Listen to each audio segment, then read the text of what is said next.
Welcome all you little monkeys out there. I'm Duuz-Diz-Din coming at you with another Young Justice Outsiders episode review. This time it's season 3, episode 12 titled Nightmare Monkeys. And if you can't tell already from that title, this episode is mostly about our favorite shapeshifter, Beast Boy, Garfield Logan, as we see him on the set of his Star Trek parody series, where he's mourning over the death of one of his crewmates to the Clamorons. I think that's what they were called, and he makes quick work of them before he delivers a touching crying scene, which we see the person who had actually played Connor on Hello Megan, who is actually playing a joint role with Garfield on this TV series.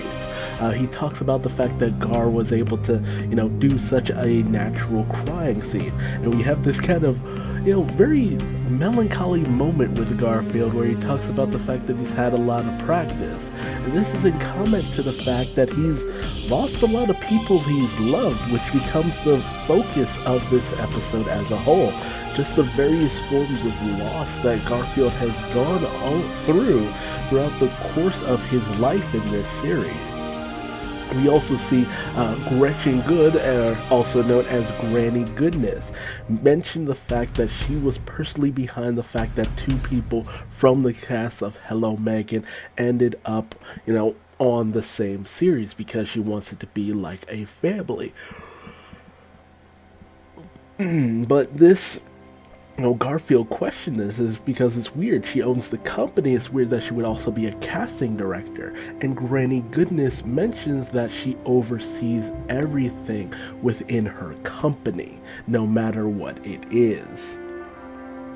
We also have the dude mentioned the fact that he's Garfield's godfather because, after the death of his mother, Marie Logan, and as we come to find out, Rita Farr, who was also a cast member on Hello Megan, who had adopted Gar, he had always kind of had this outside presence in his life. But Garfield has a decent enough relationship with him, unlike with his stepfather, who also is known by Mento. He doesn't much care for that name, as we come to find out some clues later down the line. But Garfield lives with Mento, and they have a very tumultuous relationship, not really wanting to be around each other for the most part. Despite the fact that Rita, as we come to find out, was very caring and sweet towards Garfield as a whole. We also pick back up with the team with the questioning of who exactly Victor Stone is and why he's here, what his presence, what had happened at Happy Harbor. With, Forager explaining that it was, Halo. She had opened up a boom tube and went to go see Victor, with everyone kind of coming to the realization, with Connor explaining that he had seen a dissected mother box back in Markovia, and everyone puts it together that the soul of the mother box must have left after it was dissected and destroyed because Dr. X could not figure it out, and he ended up destroying it. And Artemis puts it together that, Dr. Fate had mentioned that an old soul existed within Halo's young body, which is again what I had mentioned, the old soul, this alien being inhabiting Halo's body. And I love the idea that it's a mother box entity, though it really does explain a lot of the abilities and powers that Halo has, because it's the very similar abilities that a mother box has. The connection that she has with Victor and his father box, sphere, all that good stuff. I love the fact that so much of the fourth world is playing such an integral role within this world as a whole, because it just connects everything. and this was easy to figure out even without knowing previous information from the comic books, because it just, so many clues are just peppered throughout everything, with Artemis even mentioning the fact that Halo again and again denied the fact that she was Gabrielle Doe, because technically she's not. Gabrielle Doe died. That mother box died, and they formed a new being, an entirely new personality, which is Violet Harper, which, is a very interesting and more streamlined way of going about Violet Harper Halo's origins in terms of this series, because it was a lot more complex and, long-standing in the comic. And everybody just I love the realization and piecing it together, and just the understanding that, this is not someone who existed previously, this is a new entity as a whole.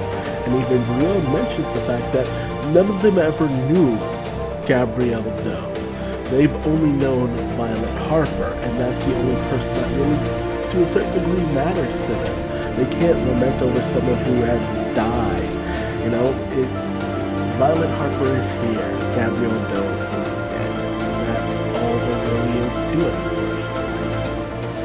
With Victor kind of interjecting in this revelation as an inquiry as to how this applies to him as a whole. Meanwhile, we see Garfield and Perdita, who have a very nice relationship, all things considered. I actually really like this relationship. Although Garfield has always had a very interesting relationship with blondes. But I really do love seeing this moment where they're getting ready to go out, party at a club and all that good stuff, with Garfield, again, with this story revolving around his losses, the multitude of losses he's had over time, with him just gazing into this picture of his mother and Rita, the two mother figures he's had within his life. He also notices the good goggles that Perdita had just received, and he wants to go in and try it out, even going so far as to play his own character in a game based off his own show, which is a very nice experience from what he says. He actually really starts to get into it. However, he then doesn't notice that the good goggles inject him with something and start to alter his perception of what's going on. Meanwhile, Halo notes to Victor that she didn't quite heal him, she just kind of purged his system for the most part.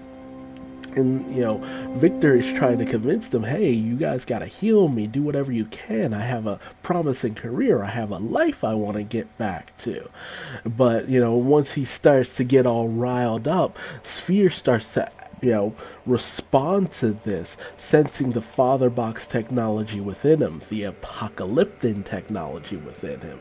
And in retaliation, the Father Buck's technology within Victor activates, and they both start attacking each other, with Connor jumping in the middle, trying to calm things down.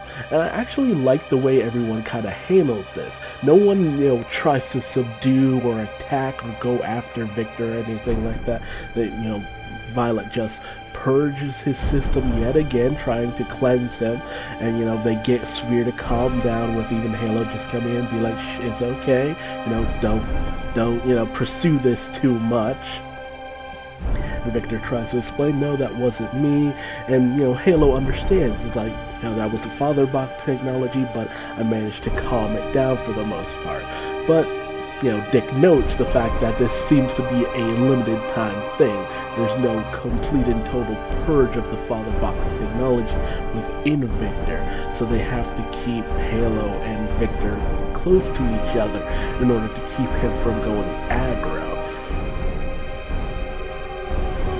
I actually kind of like this plot point because we never really explored, the consequences of Victor having father box technology within him too much in the New 52, or even in Justice League.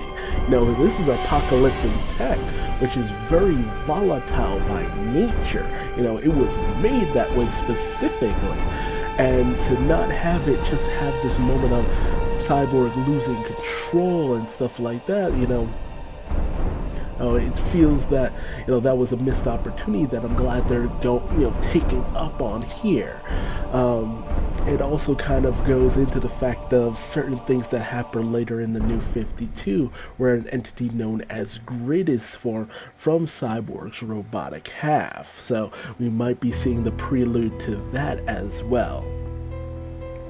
But, Jefferson kind of asked the $1,000,000 question, should we alert his father as to his whereabouts and maybe turn him over to him? Jefferson being a parent himself, knowing that, his father's worried and all that good stuff. That's something they should really address. But Victor's having none of it, feeling that his father is responsible for this and he wants nothing to do with it.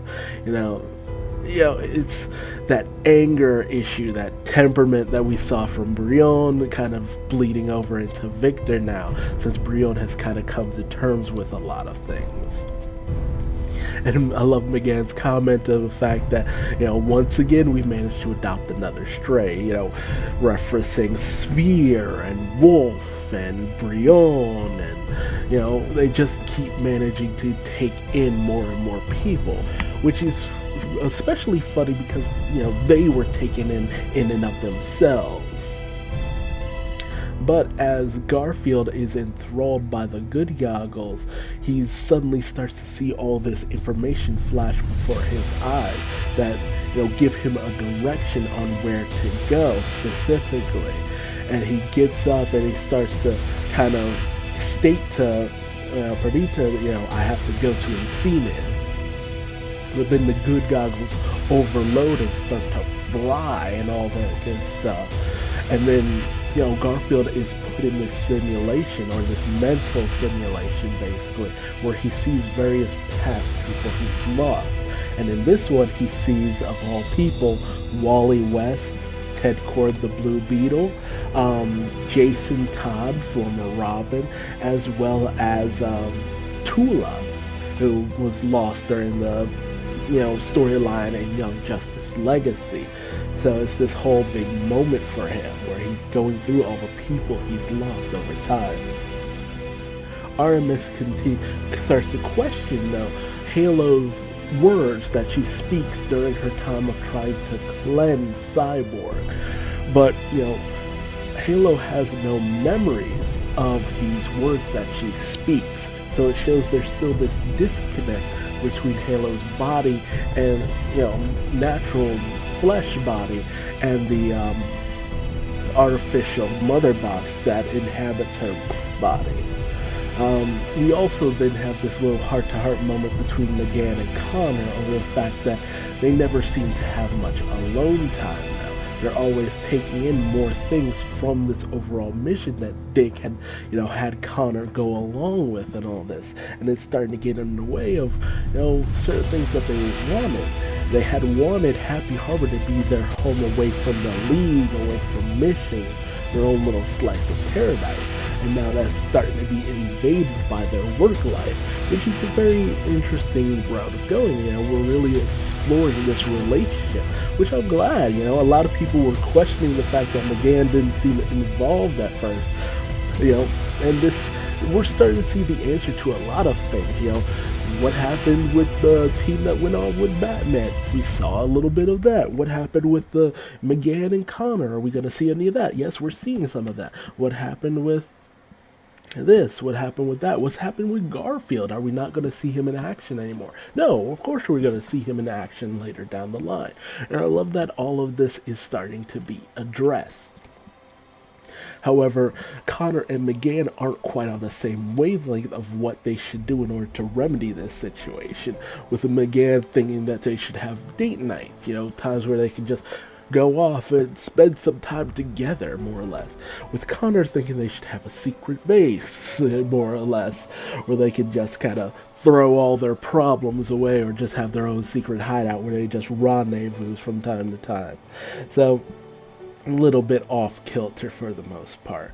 But as the mental simulation goes on within Garfield's head, we see him fight against the various enemies, only for the various people he's lost over time to be lost all over again, shot down during the course of the simulation.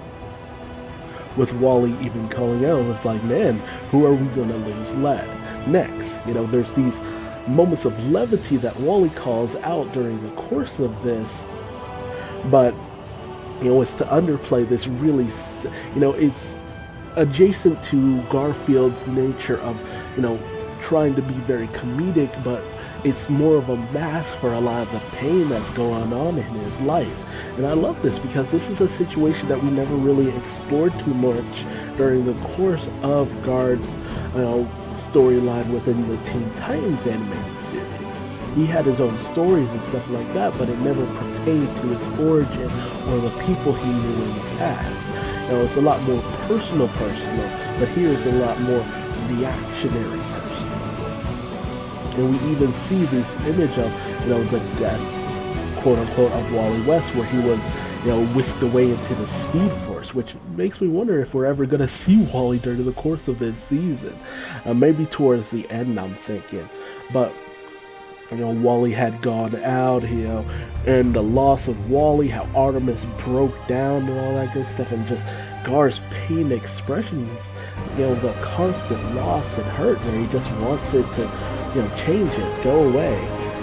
He ends up seeing the monkey he had from when he was a little child, and he ends up chasing it away as Wally changed the channel to Doom Patrol Go, parody of Teen Titans Go, where we see Beast Boy in his Teen Titans Go persona, where meanwhile Perdita is trying to get, check up on Gar and find out what had happened to him, only for him to start to pass out, so she gets in contact with paramedics as well as others. And within Garfield's mindscape, we have a moment where he had, remembers Rita Fair, Elastigirl, very fondly, and how she was a member of the Doom Patrol, this team of heroes who had gone on various missions and so on and so forth, and including Mento, who was also a member of the Doom Patrol, but Beast Boy from the very beginning never had a very close relationship with Mento. And we even have this heart-to-heart between Marita and Gar, where she had said, once she had heard about Marie Logan's death, she was heartbroken, and she knew that she needed to be there for Beast Boy, not to replace her mother, but be as close to her as possible. And he really accepted Rita and was glad to have her, only for them to have gone off on this mission, which they basically all went off and died in, which is a reference to the comics. The Doom Patrol went off on one mission, and the only ones left behind were Garfield and Mento in the end. Later on they were resurrected and came back, but for many years, that was the thing of the Doom Patrol. Hell, even Batman Brave and the Bold referenced this fact that the Doom Patrol's most notable thing was going off and dying. They all died during the course of one mission during their comic books. And Garfield was heartbroken over the course of that. But, we start seeing McGann's model from the Teen Titans Go episode. I think it was Let's Get Serious, where everyone was acting a little bit more serious, and they had this moment where they met up with the crew of Young Justice. We had the implication that McGann was going to try to adopt Beast Boy for the most part, so they would be together because he had this close relationship with McGann. However, Mento had actually managed to survive the mission they went off and died on, and having been hidden away for a few years. And during the course of this, he came back and, regained custody of Beast Boy and ended up taking control of Beast Boy's life and using him as a way, his Beast Boy's shape-shifting abilities as a way of gaining money and status and all that good stuff, which just shows the shifty nature of Mento. That was always Mento's thing. He was always kind of a dick. That was the thing, which is unfortunate, but if you've seen, just Teen Titans, Mento was always kind of a tool. Um, and the monkey, now speaking in the voice of Wally West, calls out. It's just like, well, you didn't have to go with Mento. You could have always just stayed with McGann. With Beast Boy just saying, I was 14. I didn't really think I had a choice or that much control over my life as a whole. And then the monkey goes and he changes the channel to Hello Megan. Speaking of which, McGann and Connor arrive on the scene, and McGann, monitors Gar's vitals and finds that he's in this psychic trance, more or less. So she goes into Jordan to try to get him out, very much like how Calderon was trapped in this mental state where he was reliving all of his losses and his hurt. It's very similar to that situation. So we have precedents for this whole situation of, being lost within this mental state. And with Garfield being on the set of Hello Megan, with nobody really quite recognize him, but they all alternate between their future and previous Hello Megan selves. We even have the arrival of Queen Bee as an indicator of the loss of Garfield's mom as she tries to go off with Queen Bee. And so the monkey comes in and basically just changes the channel to the moment of Marie's death, because there was no other place to go. Garfield only has so many incarnations of his life as a whole, and this is the moment where Marie Logan died. And it's very ironic because we actually see that before Marie Logan went over the waterfall, she was searching for Gar, who was at the bottom of it. If you've read the Young Justice comics, this is straight up how Marie Logan died. Queen Bee was in the car with her. She told her, hey, Garfield is just over past the waterfall, and she had caused her to drive off the side and just go plummeting to her death. And Garfield cries out for the monkey to change the channel yet again, just to turn it all off. And so the monkey does. And because of this, Garfield's vitals start to flatline. But the monkey just starts to berate Garfield. It's just like, is that it? Is that what you've become? Is this all you've done with my power? And Garfield's just like, wait, no, I didn't get my power from you. I got my power from a transfusion of Martian blood. But then the monkey calls out, it's just like, why do you think you only transform into animals? It's mystical. It's not just scientifical, it's mystical. Because if you remember, the monkey bit Garfield right before he had the blood transfusion. And that was apparently the monkey god bestowing Garfield with his abilities and all that good stuff. He even calls upon the conservation of mass, because technically Garfield should not in any way be able to shapeshift into creatures so much bigger than he is, such as elephants and dinosaurs and gorillas. He shouldn't even be able to shapeshift into something smaller than he is, because that mass is basically just disappearing. And that's, the explanation is it has to be magic. Therein comes the monkey god, who has bestowed Garfield with these shape-shifting abilities. And he, calls out to Garfield. It's just like, my power is not what made you special. It's your willingness to jump in the fray and be a hero. That's what makes you special. With Garfield even inquiring, it's just like, well, isn't this all just in my mind? Is this even real? Why do you sound like Wally West? And the monkey calls out, because we're in your mind state. You're thinking you perceive me in a way that makes you comfortable and makes you feel close. Because Garfield took a lot from Wally. He had this he saw Wally as this big brother figure. And he even took up Wally's role of collecting souvenirs and all that good stuff during missions. So Wally had a big impact on Garfield's life, as well as this monkey who more or less imbued him with his shape-shifting abilities. And in the distance, he even sees his mother approaching, only for her to turn into Megan, which, displays the closeness that he has with Megan, because he sees so much of his mother in her. Even though Megan has pretty much altered her, base form into being one that doesn't even look too much like Megan anymore. Murray Logan, I should say.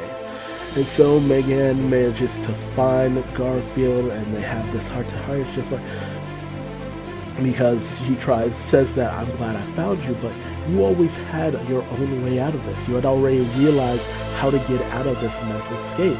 And Garfield knows this, the fact that, and I've come to realize a lot of things. I thought that being on television and doing all this acting would bring me closer to my mom. Turning my back on this superhero life would just help me move forward, but that was just me running away.